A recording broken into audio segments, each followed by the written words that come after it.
എല്ലാവർക്കും സ്പൈസ് ട്രഷേഴ്സിലേക്ക് സ്വാഗതം. ഇന്ന് ഞാൻ നിങ്ങളുമായി ഒരു ക്രിസ്മസ് സ്പെഷ്യൽ പ്ലം കേക്കിന്റെ റെസിപ്പിയാണ് ഷെയർ ചെയ്യാൻ പോകുന്നത്. ഇതിന് ഒരുപാട് വലിയ പ്രൊസീജിയേഴ്സ് ഒന്നുമില്ല. എങ്ങനെയാണ് വളരെ എളുപ്പത്തിൽ ഈ കേക്ക് തയ്യാറാക്കുന്നതെന്നാണ് കാണിച്ചിരിക്കുന്നത്. അപ്പോൾ എല്ലാവരും വീഡിയോ ഫുള്ള് കാണുക, വീട്ടിൽ ട്രൈ ചെയ്യുക, എന്നിട്ട് അഭിപ്രായങ്ങൾ കമന്റ്സിൽ അറിയിക്കുക. നിങ്ങൾക്ക് ഈ വീഡിയോ ഇഷ്ടമായി ലൈക്ക് ചെയ്യുക, ഷെയർ ചെയ്യുക. പിന്നെ ഇതുപോലുള്ള പുതിയ റെസിപ്പികൾക്കായി എന്റെ ചാനൽ ഒന്ന് സബ്സ്ക്രൈബ് ചെയ്യുക. പിന്നെ സബ്സ്ക്രൈബ് ചെയ്യുമ്പോൾ തൊട്ടടുത്തുള്ള ബെല്ലൈക്കനും കൂടി ഒന്ന് ക്ലിക്ക് ചെയ്യുക. എന്നാലേ ഞാൻ ഫ്യൂച്ചറിൽ വീഡിയോസ് അപ്ലോഡ് ചെയ്യുമ്പോൾ നിങ്ങൾക്ക് നോട്ടിഫിക്കേഷൻസ് കിട്ടുള്ളൂ. സോ നമുക്ക് വീഡിയോ സ്റ്റാർട്ട് ചെയ്യാം.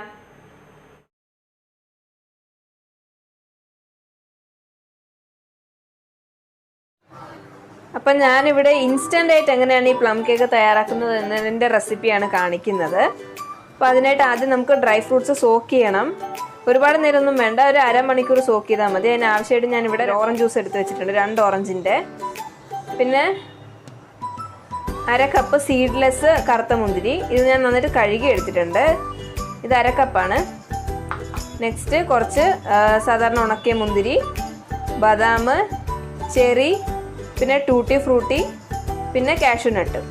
നിങ്ങൾക്ക് ഇഷ്ടമുള്ള ഡ്രൈ ഫ്രൂട്ട്സ് എടുക്കാവുന്നതാണ്. എത്ര അളവ് വേണമെന്ന് നിങ്ങൾക്ക് ഇഷ്ടമുള്ള അനുസരിച്ച് എടുക്കാവുന്നതാണ്. ഇനി നമുക്കിതെല്ലാം ഓറഞ്ച് ജ്യൂസിനകത്തിട്ട് സോക്ക് ചെയ്തെടുക്കാം. എല്ലാ ഡ്രൈ ഫ്രൂട്ട്സും ഇതിലേക്ക് ഇട്ട് കൊടുക്കാം. എന്നിട്ടൊരു അരമണിക്കൂർ സോക്ക് ചെയ്ത് വയ്ക്കാം.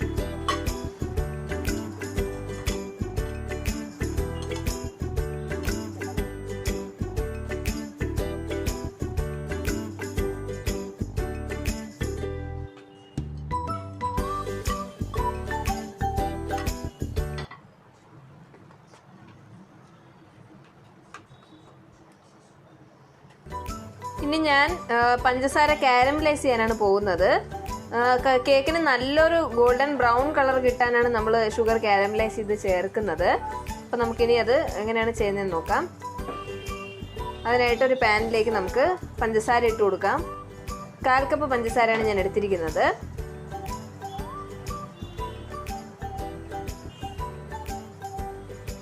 അതിലേക്ക് 1 ടേബിൾ സ്പൂൺ വെള്ളവും കൂടി ഒഴിച്ചു കൊടുത്തിട്ടുണ്ട്. ഇനി നമുക്കിത് നന്നായിട്ട് കാരമലൈസ് ചെയ്തെടുക്കാം. ഇപ്പോൾ പഞ്ചസാര മെൽട്ടായി വരുന്നുണ്ട്. നമ്മളിത് ശ്രദ്ധിച്ചിരിക്കുക. ഇത് ഒരുപാട് കളർ കൂടിപ്പോയി കരിഞ്ഞു പോവും. അപ്പോൾ കരിഞ്ഞു പോകാതെ ശ്രദ്ധിക്കുക. അപ്പോൾ നമ്മുടെ പഞ്ചസാര മെൽട്ടായി നല്ല ബ്രൗൺ കളറായി വരുന്നുണ്ട്. ഇനി ഇതിലേക്ക് ചൂടുവെള്ളം ഒഴിച്ചു കൊടുക്കാനുണ്ട്. ഒരു 1/4 കപ്പ് ചൂടുവെള്ളമാണ് ഒഴിച്ചു കൊടുക്കേണ്ടത്. തണുത്ത വെള്ളം ഒട്ടും ഒഴിക്കാൻ പാടില്ല, ഇത് ക്രിസ്റ്റലൈസ് ആയി പോവും. അപ്പോൾ ആ കൺസിസ്റ്റൻസി കറക്റ്റ് ആയിരിക്കാൻ ചൂടുവെള്ളം തന്നെ ഒഴിക്കുക. അപ്പം ഞാനത് ക്യാമറയിൽ കാണിക്കുന്നില്ല, കാരണം അത് ഒഴിക്കുമ്പോഴത്തേക്കും പൊട്ടിത്തെറിക്കാനുള്ള ചാൻസ് ഉണ്ട്. അതുകൊണ്ട് ഞാൻ ക്യാമറയിൽ എടുക്കുന്നില്ല. അത് ഒഴിച്ചു കഴിഞ്ഞിട്ട് ഇത് റെഡിയാകുമ്പോൾ കാണിച്ചു തരാം. ഇനി നമുക്ക് ഡ്രൈ ഇൻഗ്രീഡിയൻസ് അരിച്ചെടുക്കാം. അതിനായിട്ട് ഞാൻ ആദ്യം തന്നെ 1 കപ്പ് മൈദയാണ് എടുത്ത് വെച്ചിരിക്കുന്നത്. നെക്സ്റ്റ് ഇതിലേക്ക് പട്ട പൊടിച്ചത് ആഡ് ചെയ്ത് കൊടുക്കുക, ഒരു 1/2 ടീസ്പൂൺ. പിന്നെ ബേക്കിംഗ് പൗഡർ, ഇത് 1 ടീസ്പൂൺ ബേക്കിംഗ് പൗഡറാണ്. ബേക്കിംഗ് സോഡ ഞാൻ ചേർക്കുന്നില്ല. ഇത്രയും സാധനങ്ങളാണ് ഡ്രൈ ഇൻഗ്രീഡിയൻസ്. ഇത് നന്നായിട്ട് നമുക്ക് അരിച്ചെടുക്കാം, ഒരു 2-3 പ്രാവശ്യം. ഇനി നമുക്ക് മുട്ട ബീറ്റ് ചെയ്തെടുക്കാം. ഞാനിവിടെ 3 മുട്ടയാണ് എടുത്ത് വെച്ചിരിക്കുന്നത്. ഇത് നന്നായിട്ട് നമുക്ക് ഫ്ലഫി ആവുന്ന വരെ ബീറ്റ് ചെയ്യാം.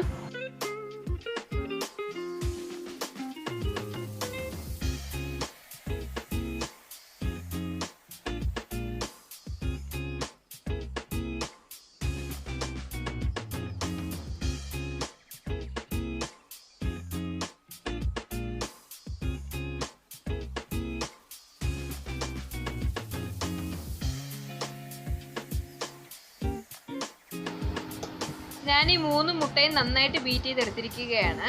ഇനി ഇതിനകത്തേക്ക് നമുക്ക് പൊടിച്ച പഞ്ചസാര ആഡ് ചെയ്ത് കൊടുക്കാം. ഞാനിവിടെ 1/2 കപ്പ് പഞ്ചസാര പൊടിച്ചതാണ് എടുത്തിരിക്കുന്നത്.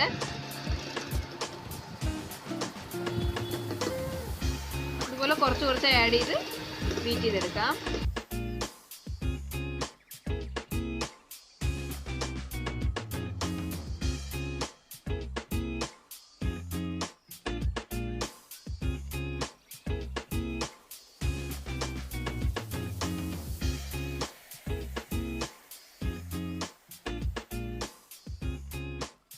മുട്ടയും പഞ്ചസാരയും നന്നായിട്ട് ബീറ്റ് ചെയ്തെടുത്തിട്ടുണ്ട്. ഇനി ഇതിനകത്തേക്ക് 1/2 കപ്പ് സൺഫ്ലവർ ഓയിൽ ആഡ് ചെയ്ത് കൊടുക്കാം. എന്നിട്ട് ഇത് ഒന്ന് ബീറ്റ് ചെയ്തെടുക്കാം. ഒരുപാട് ഓവർ ബീറ്റ് ചെയ്യേണ്ട ആവശ്യമില്ല, കുറച്ചൊന്ന് ബീറ്റ് ചെയ്തെടുത്താൽ മതി.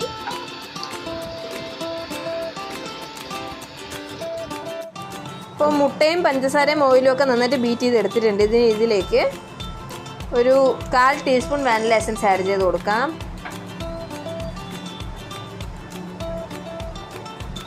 എന്നിട്ട് നന്നായിട്ട് മിക്സ് ചെയ്ത് കൊടുക്കാം. ഇനി ഇത് ബീറ്റ് ചെയ്യേണ്ട ആവശ്യമില്ല. ഇനി നമുക്കിതിലേക്ക് ഡ്രൈ ഇൻഗ്രീഡിയൻസ് ആഡ് ചെയ്ത് ഫോൾഡ് ചെയ്തെടുക്കാം.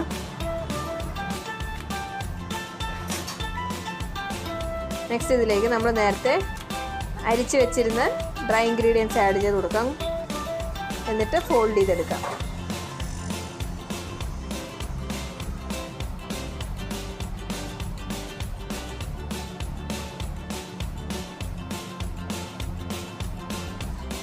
ഡ്രൈ ഇൻഗ്രീഡിയൻസ് ചേർത്ത് നന്നായിട്ട് ഫോൾഡ് ചെയ്തെടുത്തിരിക്കുകയാണ്. ഇനി നെക്സ്റ്റ് ഇതിലേക്ക് നമ്മൾ നേരത്തെ കാരമലൈസ് ചെയ്ത് വെച്ചിരുന്ന ഷുഗർ സിറപ്പ് ആഡ് ചെയ്ത് കൊടുക്കാം. ഇതാണ് ഈ കാരമലൈസ്ഡ് ഷുഗറിൻ്റെ ടെക്സ്ചർ. ഇങ്ങനെ ചെയ്യുമ്പോൾ നമ്മുടെ കേക്കിന് നല്ല കളർ കിട്ടും. അപ്പോൾ ഇത് ആഡ് ചെയ്ത് കൊടുത്തിട്ട് മിക്സ് ചെയ്തെടുക്കാം.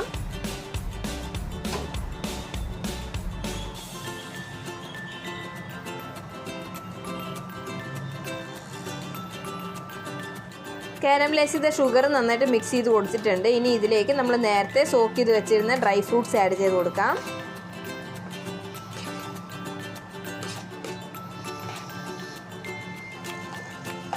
ഡ്രൈ ഫ്രൂട്ട്സിൻ്റെ അളവൊക്കെ നിങ്ങളുടെ ഇഷ്ടാനുസരണം മാറ്റാവുന്നതാണ്.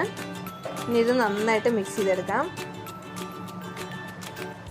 അപ്പം നമ്മുടെ ഡ്രൈ ഇൻഗ്രീഡിയൻസും ഡ്രൈ ഫ്രൂട്ട്സും കാരമലൈസ് ഷുഗറും എല്ലാം ഇട്ട് നന്നായിട്ട് ഫോൾഡ് ചെയ്തെടുത്തിരിക്കുകയാണ്. നമ്മുടെ കേക്ക് ബാറ്റർ റെഡി ആയിട്ടുണ്ട്. ഇനി നമുക്കിതൊരു കേക്ക് ടിന്നിലേക്ക് മാറ്റാം. എന്നിട്ട് അത് ബേക്ക് ചെയ്തെടുക്കാം.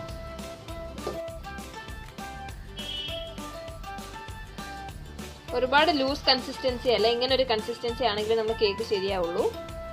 അപ്പോൾ ഞാൻ ഇതൊരു കേക്ക് ടിന്നിലേക്ക് മാറ്റിയിരിക്കുകയാണ്. നന്നായിട്ട് ഗ്രേസ് ചെയ്തിട്ട് ബട്ടർ പേപ്പർ വെച്ച് കൊടുക്കുക. എന്നിട്ട് ഇതുപോലെ ഇതിലേക്ക് ഒഴിച്ചു കൊടുക്കാം. ഇനി ഇതിലെ എയർ ബബിൾസ് ഒന്ന് മാറ്റാനായിട്ടൊന്ന് ടാപ്പ് ചെയ്ത് കൊടുക്കുക. എന്നിട്ട് നമുക്കിതൊന്ന് ബേക്ക് ചെയ്തെടുക്കാം.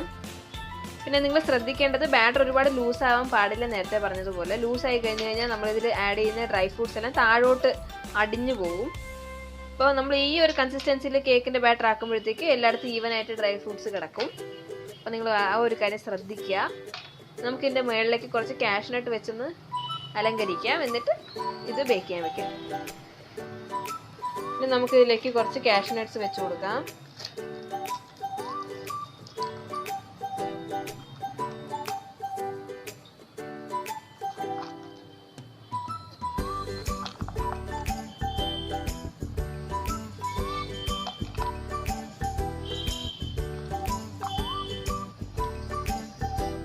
അപ്പോൾ ഞാനിത് കുറച്ച് കാഷ്യൂ നട്ട്സ് വെച്ച് കൊടുത്തിട്ടുണ്ട് ഡെക്കറേഷനായിട്ട്. ഇനി നമുക്കിത് കുക്കറിലാണ് നമ്മളിത് ബേക്ക് ചെയ്യാൻ പോകുന്നത്. അത് കുക്കറിൽ വെക്കുന്നത് കൊണ്ട് ഒരു 45 മുതൽ 50 മിനിറ്റ് എന്തായാലും എടുക്കും ഇത് ബേക്കായി കിട്ടാനായിട്ട്. അപ്പോൾ നമുക്കിത് ബേക്ക് ചെയ്തെടുക്കാം. ഇപ്പോൾ കുക്കറിൽ വെക്കുന്നതിന് മുന്നേ ഒരു 5 മിനിറ്റ് ഇതൊന്ന് മീഡിയം ഫ്ലെയിമിൽ പ്രീ ഹീറ്റ് ചെയ്യുക. എന്നിട്ട് മാത്രം ഇത് വെച്ച് കൊടുക്കുക. ഇത് ബേക്ക് ചെയ്ത് കഴിഞ്ഞ് നമുക്ക് കാണാം. അപ്പം നമ്മുടെ കേക്ക് ഇതാ ഇവിടെ പെർഫെക്റ്റ് ആയിട്ട് ബേക്കായി കിട്ടിയിട്ടുണ്ട്. ഇതെനിക്ക് 1 മണിക്കൂർ എടുത്തു ബേക്കായി കിട്ടാനായിട്ട്, ലോ ടു മീഡിയം ഫ്ലെയിമിൽ. ഇനി ഇതൊന്ന് തണുത്തതിന് ശേഷം നമുക്ക് ഡീമോൾഡ് ചെയ്തെടുക്കാം.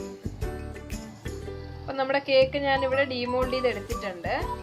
എല്ലാ സൈഡും മേളിലും ഒക്കെ നല്ല പെർഫെക്റ്റ് ആയിട്ട് ബേക്കായി കിട്ടിയിട്ടുണ്ട്. ഇതാണ് കേക്കിൻ്റെ ഹൈറ്റ്. എല്ലാ ഹൈറ്റും കിട്ടിയിട്ടുണ്ട് കേക്കിന്. ഇനി നമുക്കിതൊന്ന് കട്ട് ചെയ്തെടുക്കാം.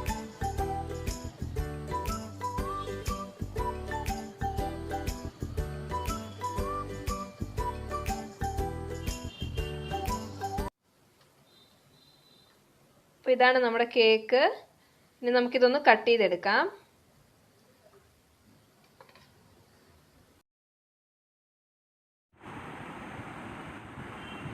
നോക്കൂ, നല്ല സോഫ്റ്റ് കേക്കാണ്. നന്നായിട്ട് കട്ട് ചെയ്ത് കിട്ടിയിട്ടുണ്ട്. നോക്കൂ, ഓരോ പീസിലും എല്ലാ ഡ്രൈ ഫ്രൂട്ട്സും നല്ല ഈവൻലി സ്പ്രെഡ് ആയിട്ടുണ്ട്. അതുപോലെ തന്നെ നല്ല പാകത്തിന് ബേക്കായി കിട്ടിയിട്ടുണ്ട്. ഇനി ഇതുപോലെ തന്നെ ബാക്കിയുള്ള പീസസും കൂടി ഒന്ന് കട്ട് ചെയ്തെടുക്കാം.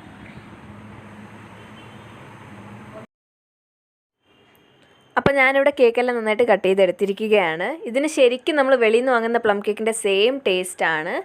ഓരോ ബൈറ്റിലും നിറച്ച് ഡ്രൈ ഫ്രൂട്ട്സ് എല്ലാം കടിക്കാൻ കിട്ടുന്നുണ്ട്. നല്ല ടേസ്റ്റാണ്. അപ്പോൾ എല്ലാവരും ഒരു പ്രാവശ്യമെങ്കിലും ഇതൊന്ന് ട്രൈ ചെയ്ത് നോക്കുക. എന്നിട്ട് അഭിപ്രായങ്ങൾ കമൻസിൽ അറിയിക്കുക.